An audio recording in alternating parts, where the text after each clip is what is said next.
চলতি বছরের শুরুতেই সুখবর পাওয়া গিয়েছিল, এই বুঝি সানাই বাজতে চলছে টলিপাড়ায়। তবে এবার শুধু টলিপাড়ায় নয়, একসঙ্গে সানাই বাজবে বলিপাড়ায়ও।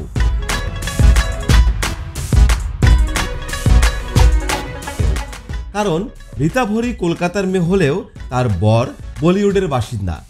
কথা হচ্ছে রীতা ভরি চক্রবর্তী ও তার প্রেমিক সুমিত আরোরাকে নিয়ে।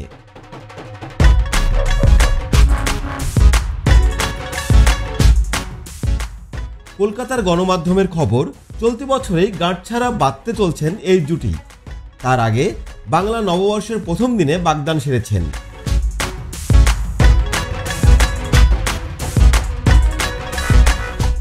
যদিও এখনো আনুষ্ঠানিক ঘোষণা দেননি এই জুটি, তবে টলিউডের সূত্র বলছে এই বছর ডিসেম্বর মাসে থাইল্যান্ডে ঘনিষ্ঠ বন্ধুদের নিয়ে ডেস্টিনেশন ওয়েডিং এর পরিকল্পনা করেছেন অভিনেত্রী।